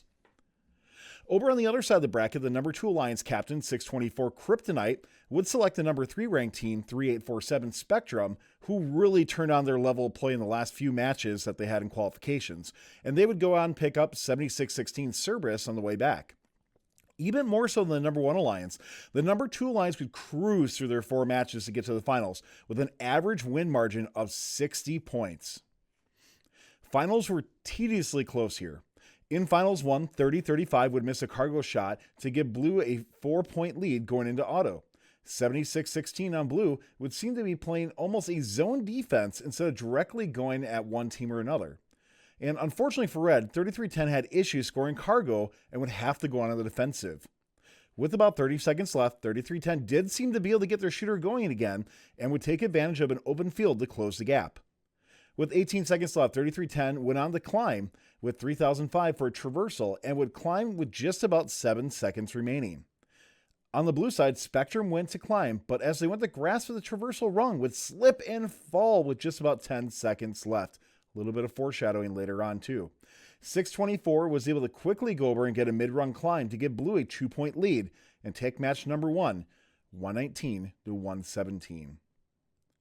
Finals 2, just when he thought it couldn't get any closer, Finals 2 would really shine out in this match. This time in auto, tables were turned as Red would go up by 4. And unfortunately though, for Red, 3310 would have a disconnect issue, which would allow Blue to close the gap, as Red was still up by 10 with 60 seconds left. On Blue, they would make the decision to send 7616 to go climb with a minute left. And with 50 seconds, 3310 would come back to life, but only moved a few seconds before they became immobile again and were out for the remainder of the match. The real hero of this match was 30-35 for Red, as despite being the last pick of the draft, was able to actually ease the bleed of the score by scoring some high hub cargo shots and would continue to shoot until 10 seconds were left and would let the match run out with a mid-run climb and would give Red the win 132-131. Just when you thought it couldn't get any closer or any more intense, here's finals match number 3. Auto was a little lower for both alliances, with Blue going up 30-26. Blue would send 76-16 this time to go over and play defense against 30-05, while their alliance partners quickly volleyed a few more in, and Blue would quickly go up by 10. 33-10 looked like they were in a much better form for finals 3. However, at 94 seconds, both them and 624 would collide, popping 624 into an unstable wobble. 624 would then drive forward on top of 33-10, and 33-10 continued their path of direction, and in the course of a second, 624 was over on their side. After watching the replay, it did look like to me that 33-10 was just trying to continue their path of getting over to the other side of the field, and from a sidelines perspective, this seems to be an unintended consequence of normal robot-to-robot interaction. You can see, though, at 82 seconds, a tech fall was assessed against the Red Alliance, and this would foreshadow the results for Finals 3. Red was able to get 2 robots on traversal, while Blue just had 1. And unfortunately, in a bit of a production snafu, climbs were added to the score prior to the overlay being switched, which stood there for a long time as referees decided and showed Red Alliance up by 1 point at the conclusion of the match. After much deliberation, the head referee presented a red card against 33-10 and the Red Alliance for G206 Blue Black C for tipping over another robot. This led to number 2 Blue Alliance to take the division and head on to Texas DCMP finals. Cards deciding finals is a downer no matter what, but a huge congratulations to a great alliance still of 624, 38-47, and 76-16, who were well representing the Mercury division going into the grand finals. 33-10 was the best robot to me in the division, but after some issues, didn't look like they were back to 100% coming in the finals, and I really do look forward to seeing them at championships and what they can prove. 30-05, 624, and 38-47 all impressed the heck out of me, and all 3 of these teams will be a deep threat when it comes to championship divisions. Now, let's talk about the First in Texas Championship Grand Finals, which would be played on the Mercury Division field. Red would be 6800, 148, and 1745, while Blue would be 624, 3847, and 7616. In Finals 1, everyone made their cargo shots in auto, but Red would take an early 6-point lead. Defensive strategies saw 1745 play zone defense on the far side of the field and hold 2 Blue cargo, while 7616 played defense against 148. But to be honest here, 7616 with their tank drive just could not keep up with the maneuverability of 148. They had a couple bumps, but this was by far due to 148 cycling just a little bit slower and missing a couple shots. The extra delay caused 1745 zone defense to give the Red Alliance a few more cycles advantage. Red was able to have about a 16-point lead with 55 seconds left at 76-16 for Blue, went to go and climb, followed by 1745 shortly after. Compared to the division finals, this match was much more straightforward as Red led in auto, cargo, and hangar points and would take match 1 148-121. For finals match number 2, we have a full breakdown of this match already up for Funalysis, so check that out on YouTube, but let's give you some of the highlights that happened in this match. On Finals 2, Autonomous starting out 36-24 on there with Red taking a bit of a lead. And you'd see 1745 continue its zone defense, but 1716 would switch its play to play defense against 6800. There actually were quite a few times where the 2 defensive robots just played defense against each other, apparently, instead of going after their respective targets, which was quite interesting. With about 94 seconds left, Red up 62-38, and of course this is where that infamous tip happens. 148 going across the field, hits the bump at full speed, seems to break. The momentum carries them back over, and they tip over quite unfortunately. We talk more about what happened in the discussion, but on Funalysis, but 148 decides to try their climber. They start to tip up a little bit. 1600 is already over. They decide to drive over to the other side, and 6800 contacts 148 right as they're riding themselves. They get themselves over the bump, and they're back in the match with a minute left on there. Something I mentioned on Fun Analysis too, they might not have noticed is that as they were righting themselves, 148's climber arm actually reaches and hits 6800's climber and actually rips out a couple wires, causing him not to climb, which of course they didn't know about at the time. So about 50 seconds remaining. Red has a 4-point lead, 76-16 and 17-45 for both alliances go to climb. But on blue, 76-16 seems to have troubles climbing, and 30 seconds left, actually stops climbing, goes down and tries to play some defense. At 22 seconds left, blue takes a 6-point lead. 148 on the other end joins 1745 with a traversal climb, and 3847 would go to climb but struggle a bit, causing a traffic jam as 624 is waiting for Spectrum to climb before they go do it. 624 didn't start climbing until 7 seconds left, and with that said, unfortunately can't get up to a traversal climb, and Red Alliance becomes our champions at the Texas DCMP with a score of 112-104. Now, the last 9 matches of Texas DCMP were really exciting.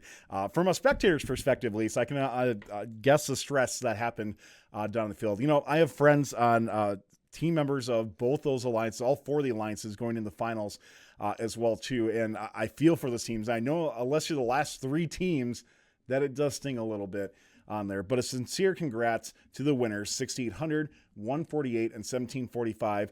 And the time of this recording, if you didn't see our 6800 interviews, go check them out. And we have another 10 teams from Texas to cover as well, too. And in Texas, of course, doing everything a little bit bigger, they do have multiple Chairman's Award winners and EI winners and Rookie All-Star as well, too. So let's congratulate those teams taking home Chairman's 2468, taking it once again. They're my personal favorite to win Chairman's at championships this year, along with 1296 and 5242. EI would go to 4153 and 5414. Rookie All-Star going to 8818 and 8573. And also want to congratulate Andrew Iverson from 2158 for the Woody Flowers Finalist Award. And Alan Gregory, who is a Woody Flowers Championship winner himself, gets recognized with the Volunteer of the Year Award. Well earned to both those individuals and all teams. Texas Championships, an absolutely amazing event. A good preview since it was at George R. Brown of what's to come. So can't wait to see many of these teams in just about a week's time. Good luck to all teams, and we'll see you in Houston in just a couple weeks. Took place this last weekend in Tulsa, Oklahoma. It featured 36 teams from 6 different states and 1 team from Mexico. With a large variety of backgrounds and lots of rapid react experience going into the event, it was a race to see who would end up with the top seeds. Coming into the event, all eyes were on 1986 Team Titanium, 2481 Robotiers, 5454 Obsidian, and 2165 Bison Bots.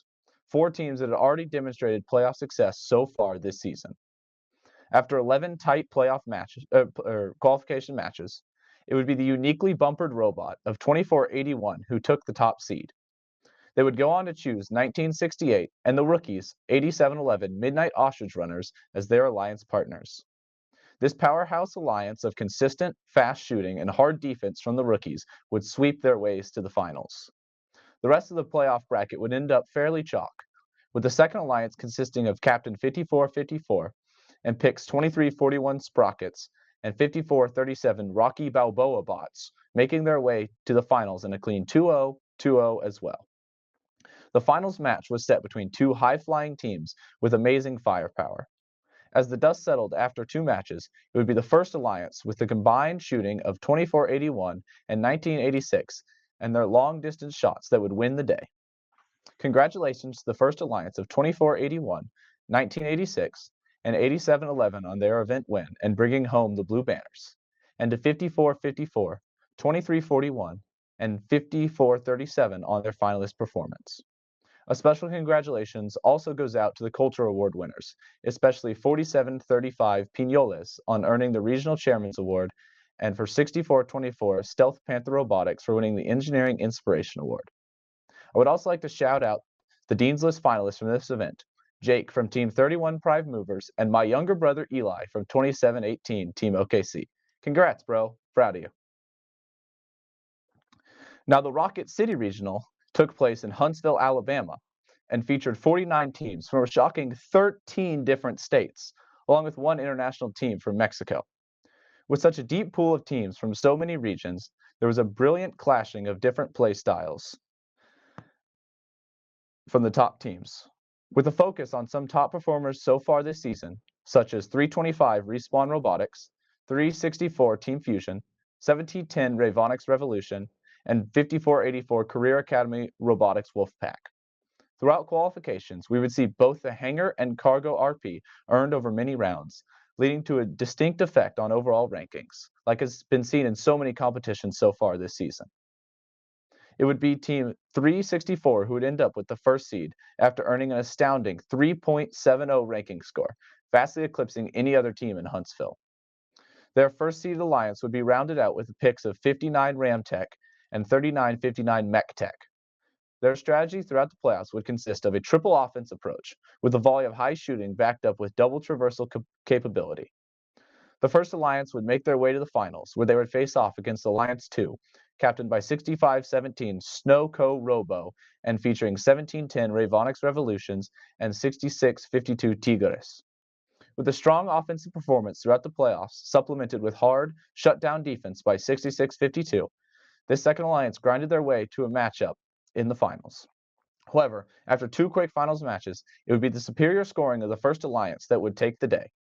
Congratulations to Team 364, 59, and 3959 on their event winner and blue banners, and Team 6517, 1710, and 6652 on their finalist performance. A congratulations also goes out to the Cultural Award winners, chiefly 6652 Tigres on earning the Regional Chairman's Award, and Team 4013 Clockwork Mania on winning the Engineering Inspiration Award, and the first-year team 8733 Renaissance Robotics on their Rookie All-Star Award win.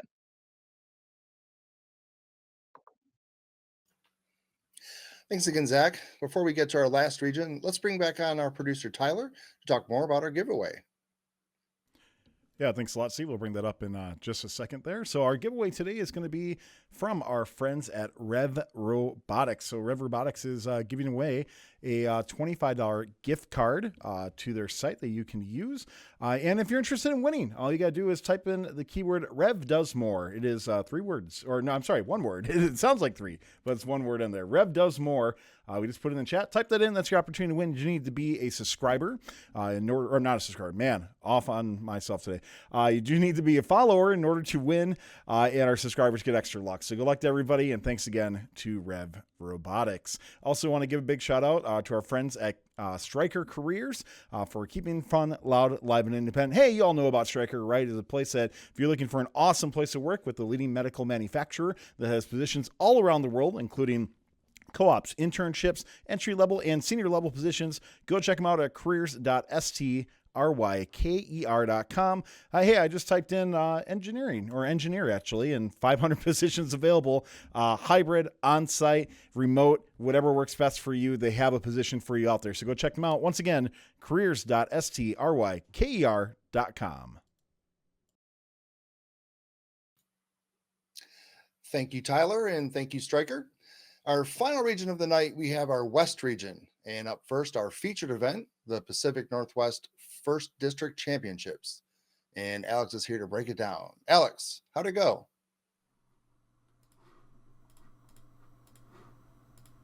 This week was the Pacific Northwest District Champs, and let me tell you, it was incredible. I knew that the field of play would be high and that the PNW team seemed to be getting better and better every year, but the District Champs this year was really something else. During qualification matches, many of the match scores would have been enough to win events even in Week 4, with scores frequently above 100 points and hitting as high as 143 during Quals 21. And finally, the event high score was set at 164 in Quals 84.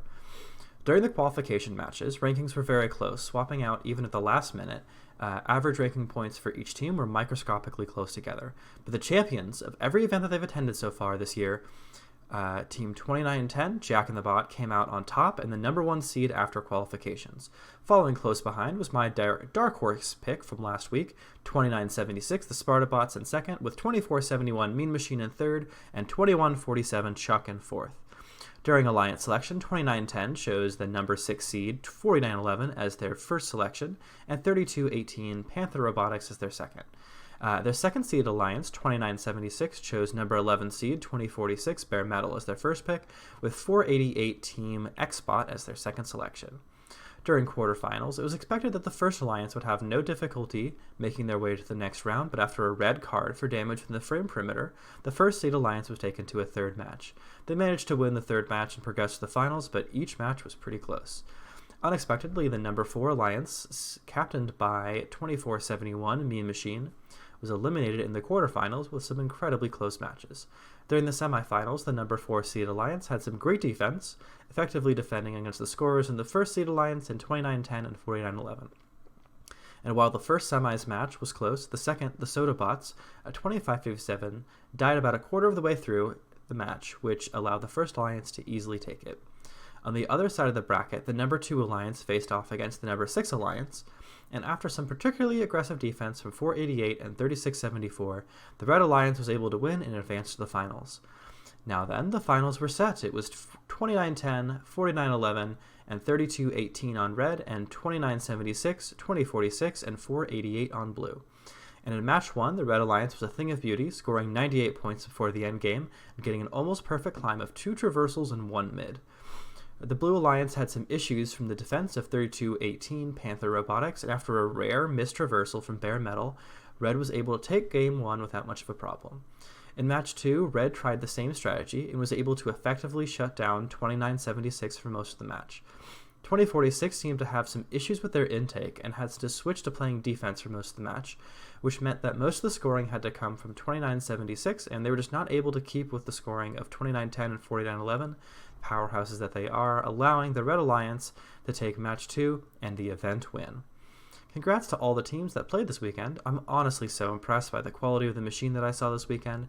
Special shout out to 4125 Confidential and 2412 the Robototes for their Chairman's Award win, and congrats to 2557 the Soda Bots for their Engineering Inspiration Award win. Now, back to you. Thanks, Alex. Next up, we have Grace breaking down the Utah Regional. Welcome back, Grace. How'd things shake out in Utah? 40 teams from across the Greater West region met up at the Utah Regional this weekend, with several potential wild cards as regional winners and finalists were in contention. It was a battle for the top seed. At the end, or at lunch on Saturday, the top 5 were separated by a span of just 5 ranking points. But surfing the wave out of the storm was 359, the Hawaiian Kids in number 1. They picked up their Potato Pals 21-22 Team Taters and rounded out the alliance with 68-44 the Provo Types. In quarterfinals, number 1 made short work of the number 8 alliance of 50-71, 59-33, and 16-22, as the number 1 alliance sent 68-44 to climb early instead of playing defense, something they would end up doing for the duration of the playoffs. The semifinals were much more of a fight. Number 1 faced the number 5 alliance of 54-68, 46-43, and 64-79. While number 1 won the first match 120-63, the number 5 alliance pulled a win in match 2, 125-66. As that early climb from 68-44 was over a bunch of blue cargo, earning 60 foul points for the Red Alliance. Against the Red Alliance. Match 3 was a fresh start for Red, however, and the number 1 alliance pulled the win 117-71. Now, the finals round was one for the books. In my opinion, it was one of the tightest finals I've seen this entire season, as number 1 faced off against the very powerful number 2 alliance of 24-86 the Coconuts, 44-99 the Highlanders, and 31-66 first-year Ravens, who subbed in for 18-28 Boxer Bots in the semifinals. The first match just barely fell to number 1, 111-98. Finals 2 was a nail-biter, with the score going back and forth throughout the match, but it was the number 2 alliance ahead at the end, winning 130-128, aided by fouls. It all came down to finals number 3. It was another close one, and as time struck 0, no one could know exactly who would emerge victorious, with many robots climbing and incredibly high cargo scores. As the scores were posted, coming out ahead by just penalty points once again, was the number 1 alliance this time, giving both the Hawaiian Kids and Team Taters their 3rd blue banners this season, and the first ever blue banner for the Provo Types. With wildcards, and from my understanding, every single team who played in the finals qualified for Worlds, even the backup robot.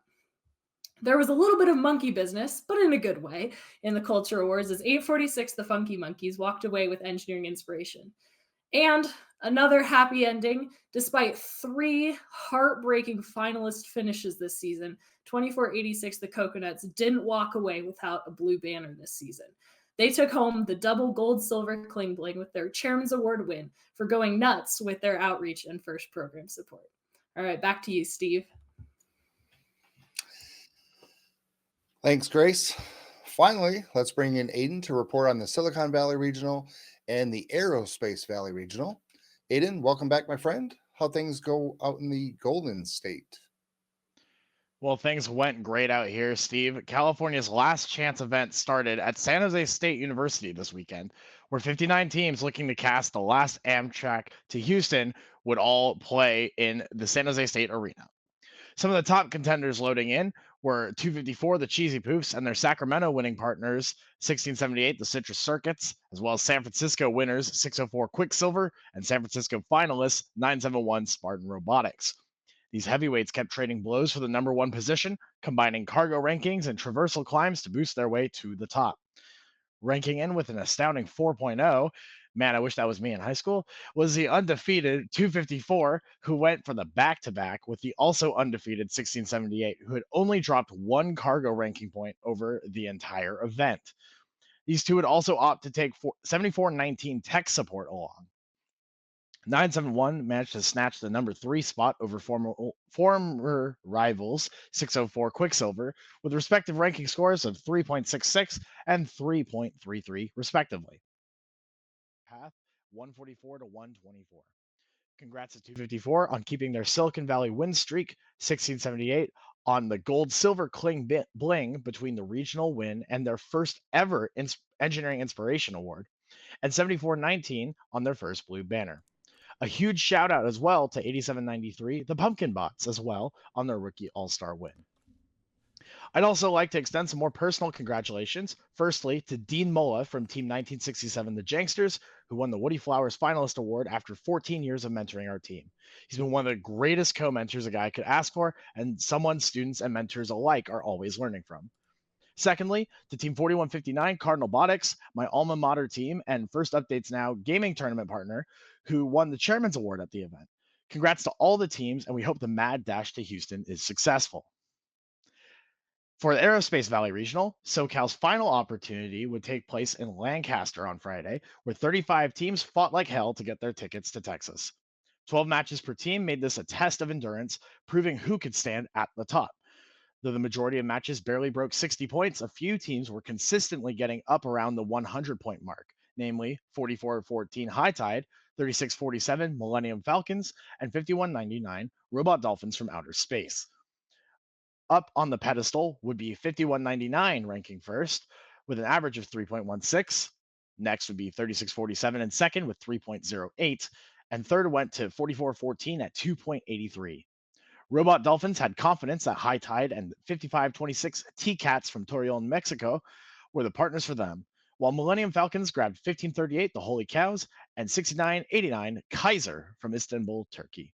These international alliances would meet in the finals with little resistance, as every series in the elimination rounds was over in 2. Finals 1 was a close one, where the number 1 and number 2 alliances went blow for blow, cargo for cargo, all throughout Autonomous and Teleop. But the major difference maker was number 1's ability to hit the double traversal climb, while number 2 could only reach the mid and high, resulting in a scoreline of 120 to 96 in favor of red.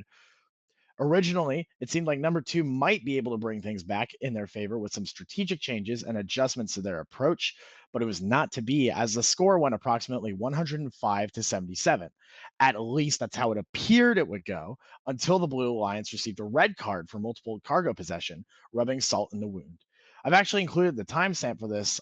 Tyler, if you're able to pull up the match around the minute 40 mark, you'll see that 69-89 accidentally winds up in the wrong place at the wrong time, catching a cargo of their own alliance's color in addition to the 2 reds they were previously holding. And unfortunately, this gets considered as possession of multiple cargo into a overholding, or I believe it's a hoarding rule, regardless of color. And this did result in a red card, which, the worst way to go, but it happens. Still, congratulations to 51-99, 44-14, and 55-26 on the win, as well as 55-26's wild card to champs. No rookies at the event, but everyone in the finals walked away with hardware as 36-47 took home Autonomous, 15-38 received the Quality Award, and 69-89 would take home a banner for the Woody Flowers Award. Additionally, 2 more teams would pave their path to Houston, with 1700 Gator Robotics taking home Engineering Inspiration for the first time since 2016, and 399 Eagle Robotics would take their 9th Chairman's Banner home Saturday evening. Back to you, Steve. Hey, thanks, Aiden. So that red card, was there a 3-second count for that, or was that just it? I'm not sure what it was, because it looks like they catch it as it falls out of the exit around that minute 40 mark, and then they just have it for the rest of the match. I don't think they ever realize that they caught it. So they hold on to 2. There's the meta strategy of defense of trying to hold as many red cargo or scatter it or put it in hangars or whatever just to make it obnoxious, and holding 2 is definitely the easiest thing a team can do. Yeah. But they wound up with a 3rd that they never saw. They didn't realize that they needed to spit out the red cargo, and unfortunately that means a near entire match of holding 3 cargo, which, 3-second count or not, that does end up being egregious, right? And it was a blue cargo. It was their own alliances. They're only hurting their own alliance in the process, but the intent doesn't matter. It is, unfortunately, the way things shake out. Yeah, that's unfortunate, but thanks for the recaps. I really appreciate it. Looking forward to talking to you next week. Now, before we wrap up, let's bring back producer Tyler to draw for our giveaway from Rev Robotics. Yeah, let's go and do that real quick. It's going to do it. By the way, if you're watching live, we'll once again, we have FRC Roundup coming up in just a moment. But the winner for the Rev Robotics gift card is going to go to Samantha. I'm sorry we can't let you win your own show today.